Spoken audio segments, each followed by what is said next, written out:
Story of the time I threw up on a ride while riding it.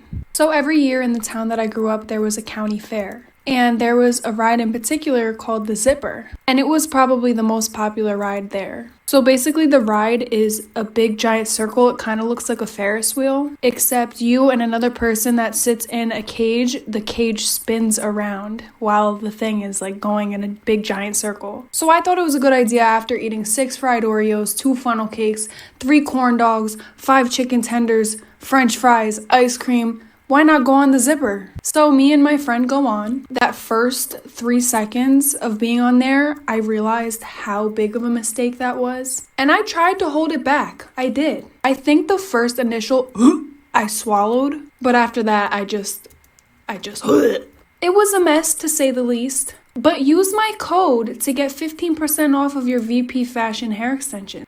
Gonna be a story time of when my stepbrother killed our dog and fed it to me and my little sister for dinner. Let's get right into it. So my mom had died when I was younger and my dad had remarried. So I had a stepmom and she had a son. But let me tell you, we did not get along. I fought with him all the time. He would always bully me and my little sister and make fun of our weight. He would threaten to beat us up just for fun. Like, you in our house, get it together. We began to scold my dad because he was the one who brought them in this house and he wasn't doing nothing about it. He knew they were tearing our family apart and he did nothing. So, anyways, one night, my parents weren't home and my stepbrother had to watch me and my little sister. So he was upset because he had plans to hang out with his girlfriend. That really sounds like a personal problem. Let me stop coming at this man. It's just making me angry thinking about it. So my dad had sent my stepbrother money so he could go get groceries so he could make us dinner. But my stepbrother didn't want to, so he sent me instead. Oh, mind you, I was like 12 at the time. And he sent me alone and my little sisters were sleeping. When I came home and knocked on the door, I noticed that our dog didn't run up to see who was at the door like she usually did. Then I smelled something coming from the kitchen, like for part 2. This is gonna be part 2 of how my stepbrother killed our dog and fed it to me and my little sister for dinner. So like I said, I got home from the grocery store and our dog didn't run up to the door like she usually did. I didn't think much of it and then I smelled something coming from the kitchen. What could he possibly be cooking if there's no groceries? No, I didn't automatically think, oh, he's cooking our dog. Just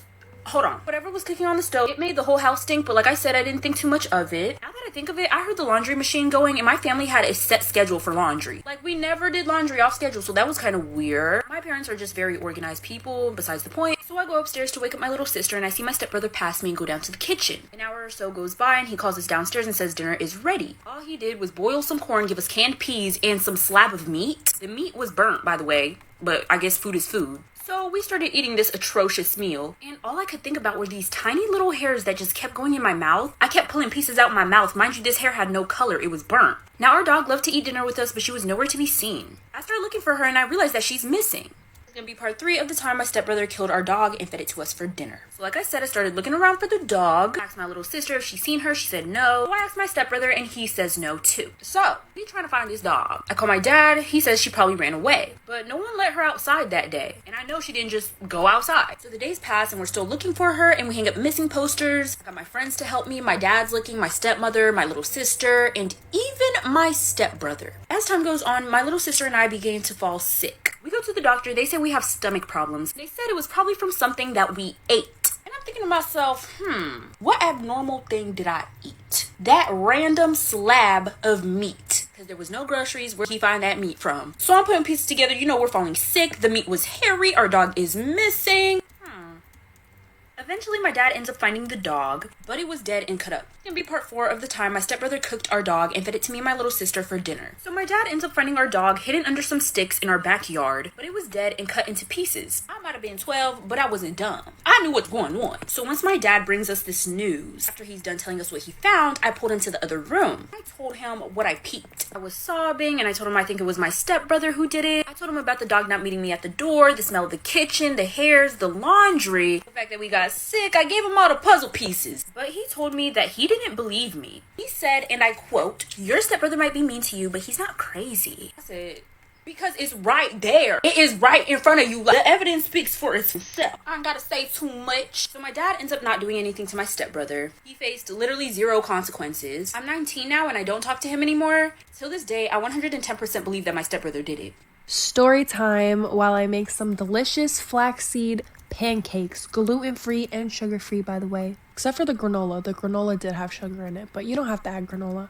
But anyway, so this is a story time about the first time that I've ever actually truly felt embarrassment. I mean, like the first thing that I can remember. In first grade, we had a bathroom connected to our classroom, so we didn't have to walk out of the hall to use the bathroom. And it came a time where I had to pee very badly, and I was going to explode if I didn't go in the next 5 seconds. So I raised my hand and I said, "Can I please go to the bathroom? It's an emergency."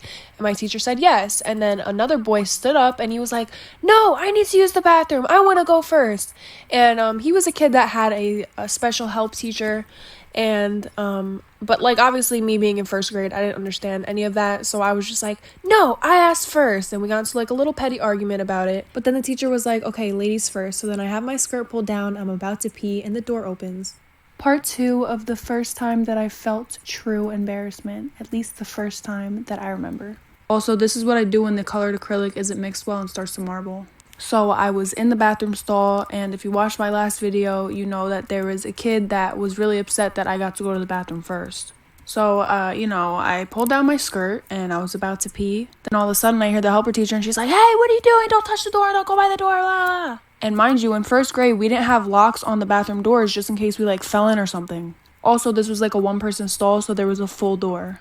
And right when I was about to let out my pee, the door starts to shake open. So then I'm still squatting, but I get up and I grab the door handle and I start pulling it towards me so that it doesn't open. And then I hear the kid and he's like, "I need to go to the bathroom." And I was just so embarrassed and so mortified because my hoo-ha was out. I was wearing a skirt, so everything was showing. And when I was playing tug war with the door, I ended up peeing all over myself and the bathroom. Storytime of how I found out that there was a guy living in my attic. I'm even pretty sure there's a couple articles on this. So basically, living in the house was me, my mom, my dad, and my younger sister. This story ends up taking a huge twist, so just stay tuned for that. Also, keep in mind that my boyfriend's name at the time was Jacob. When I first started to notice that there was somebody else in my house was when I first started dating Jacob. Mind you, the only time anybody in my entire family has ever been in the attic is the first 2 months that we lived there, and it was only once or twice, and we never seen anything up there. So we would notice that bits of our food would go missing, and every time we packaged leftovers, the leftovers in the Tupperware that we packaged the leftovers in would just completely disappear. And a bunch of my stuff would always go missing. For example, 2 of my pillows and 4 of my blankets gone missing, and my shoes and my clothes, and even my underwear. So one day my boyfriend came over and he left around 1 a.m. So the rest of my family was sleeping. Also, I have the whole entire upstairs to myself, and my mom, dad, and my sister sleeps downstairs. This story just ends up getting really crazy, so for a part 2.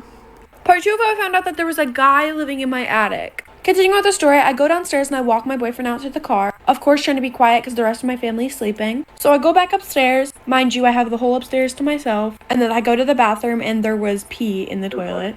And on the wall in front of the toilet, it said Jacob was here with a heart. So I took a picture of it and I posted it on my private story because I just thought it was funny and cute at the same time. And he slid up and said, what? And then he swore up and down that it wasn't him. So anyways, it freaked me out at first, but at the same time, I didn't really care. So I didn't really pay any mind to it.